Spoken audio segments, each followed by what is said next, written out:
The next topic we're going to discuss on Boxing Bros is Shakur Stevenson fires back at his critics. Is it the right move? So Shakur has been taking a lot of heat. People have been calling him boring. People have been saying he got pillow fists. People say people fall asleep at his fight. Shakur is sick of it, so he's been returning fire. Now, we're going to look at what's been going on lately with Shakur, and then we'll discuss it in greater detail. So one of the things we're going to take a look at is a tweet from Shakur where he went at a member of the press. So Shakur tweeted, Steve Kim is fruity, laughing emoji, zesty ass dude reporting straight hate on me. I'm going to start smacking these reporters and taking the charge that come with it. So then Steve Kim responded, well, I hope I never see you in a Miami parking garage in that case. But it's what Shakur said he was going to do to the man.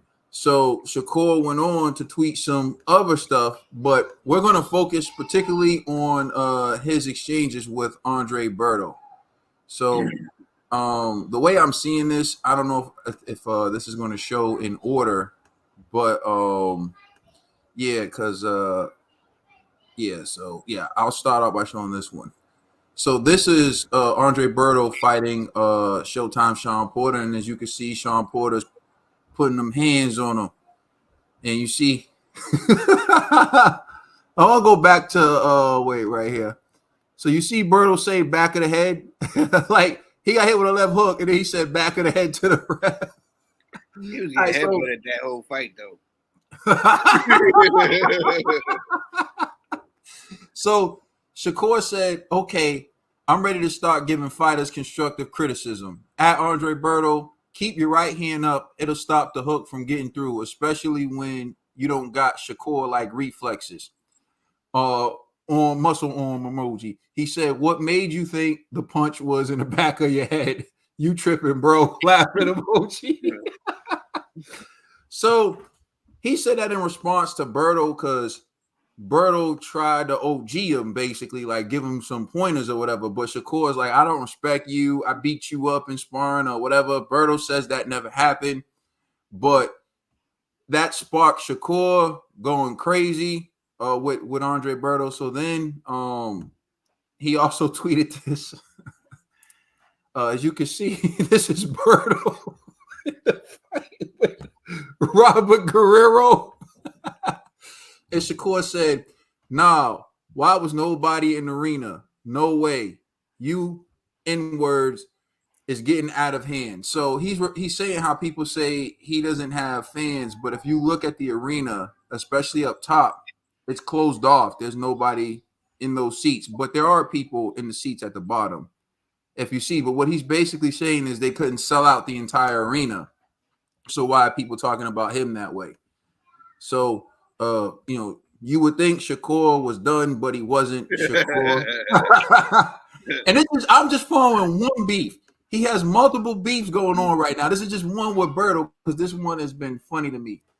So, this is what he tweeted after Jerron's fight. He said, they mad at me for not letting my hands go. Now they mad at Boots for letting his hands go and getting caught with some shots. What the hell y'all looking for? The perfect fighter? Laughing emoji. This is why I say, F y'all, I'm coming out victorious every night. I will step it up more, but it's a learning process, and getting better is all I care about. With the knee mug emoji, hashtag chasing greatness. So that's what he wrote after Jerron Ennis fight, because a lot of people were saying how Jerron Ennis was taking too many punches. So he kept that same energy, before and during the fight. So this is before the fight. Andre Berto wrote, might pull up at Boots fight tonight. Who's in Philly? Shakur tweeted, responded to it, me, 100.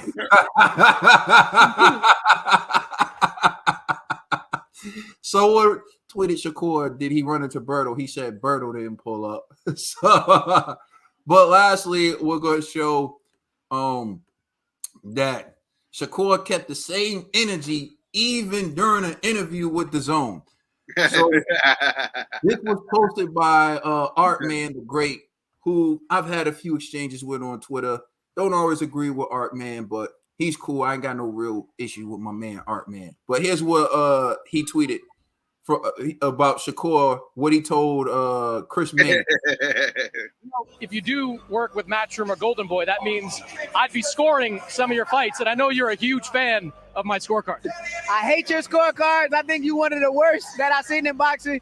But it's gonna be it's gonna be real fun if we can make it happen. Good luck, Shakur. So Shakur kept that same energy in Ed's face. Shakur said, "Bring it on, Trill Dollar Bill." Do you think this is the right move for Shakur to fire back at his critics? I mean, if I like how he handled the Berto situation and the Chris situation and all that. The first one, talk about putting his hands on the reporter and all that. That's a little to me, the guy's just giving his opinion. But yeah, if he can fire back, he can definitely defend himself if he feels like is unwarranted and stuff like that.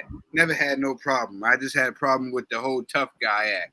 You know what I'm saying? I'm like, talk about you're gonna beat up everybody you see, and you know what I'm saying? I'm like, man, it's a little too much, little guy, little buddy. Slow down, little buddy. You know what I'm saying?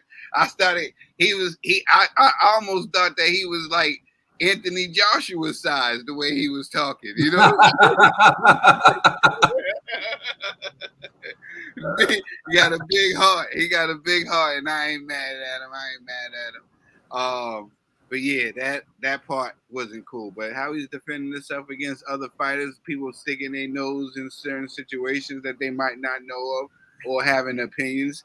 Yeah, I mean, why not? You know what I'm saying? If it's healthy, fun, good banter, why not? And it doesn't go beyond that and gets too disrespectful. Look, even Bud criticized him for not letting his hands go. Bud was in the dressing room with him after the fight and was like, man, yeah, you was active, but you wasn't letting your hands go. You was pressing the fight. But there's a difference between letting your hands go and pressing the fight and doing stuff like that. And, Shakur Stevenson still couldn't listen. You know them hard-headed kids always got to try. You know what I'm saying? Why you trying to talk? Like, listen, little fella, I'm trying to. But sometimes, kids got to touch the stove. You know what I'm saying? As a father of many, you know what I'm saying? I know that some kids, you can tell them whatever. You can tell them the stove is hot till you're blue in the face. Sometimes they just got to touch the stove and find out for themselves that the stove is hot. And they're like, man, Dad, you was telling the truth. You know what I'm saying? You know what I'm saying? So I think that's where Shakur Stevenson eventually, like he said before, I thought it was dope. It's a learning process, and he's still learning. You know what I'm saying? I think that's dope. He didn't say that he's a complete fighter, and he's this, that, and the third. He said he's still learning, and that's what I like to hear from a fighter, that they're still willing to learn, even if they got years in the sport, that they're still learning. That shows me that you care and you love about this sport that I love so. Yeah, I agree with you. I don't like the way he went at the reporter. Reporters report. That's what they're supposed to do. And also, when you say you're going to be taking the charge, like hitting the reporter, he also went at Cam and Mace. We can't show that for like copyright purposes or whatever, but I'm sure most of you are familiar with Cam and Mace. They're former rappers. Now they got a show. They talk. Like, if anything, the good news is he got some publicity off of it because people saw it and people got to look at it. But at the same time, you don't want to make enemies with those type of people in the media. But I get it. Shakur was in his feelings and he lashed out at everyone. The thing with Shakur that he has to understand, because he said like he doesn't care about entertaining the fans or like they don't pay his bills or something, like, yeah, they do. And this is what fighters have to understand. If you want to be a superstar, you have to make people want to see you. Now, Tank, he gets people watching him because he comes up with these devastating knockouts, one-punch knockouts. He'll grind you down. He'll wear you down. His fights are always entertaining because you always see someone go to sleep or you see a lot of firepower in the ring.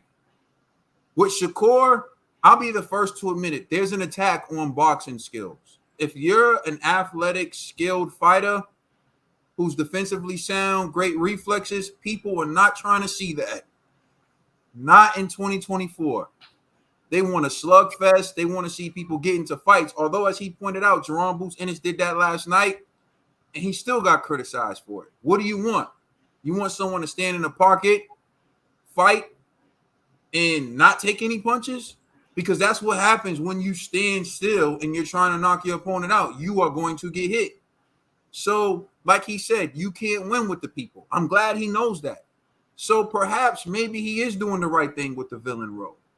Make people hate you so much they want to pay to see you get knocked out, and you just keep dominating fighters with unanimous decisions, one-sided fights in your favor, and they'll keep paying, hoping to see someone knock you out. You know, that's how Floyd Mayweather became successful, because Floyd wasn't always the number one pay-per-view attraction. There were always fighters bigger than Floyd. I point this out. Shane was bigger than Floyd at one point. Oscar De La Hoya was bigger than Floyd at one point. Roy Jones Jr. was bigger than Floyd at one point. But once Floyd beat Oscar and he started taking on the top fights and making these great fighters look average, that's when he became a pay-per-view attraction. He's the number one pay-per-view star. He's the one who sold the most pay-per-views. He's the one known as the money man. Not Iron Mike Tyson, a guy who knocked people out. Not Manny Pacquiao, a guy who knocked people out. So in the end, boxing does sell. The problem with Shakur is he's not getting the right fights and he's not outclassing the right opponents. And I'll close with this. Listen to Bud Crawford. Listen to Andre Ward. Listen to Floyd Mayweather. They too were once in Shakur's position. They were too good to attract the masses. So at some point, you have to do enough to entertain the masses while not getting hit and still being responsible defensively. Once Shakur finds that balance, he can definitely become a superstar. Let us know how you feel in the comments section. Please like and subscribe. Check us out on Instagram and Twitter, and check out our podcast on all major streaming services. I'm the Commissioner, Trill Dollar Bill. It's my brother Caden, LLG for life, and we are the Boxing Bros.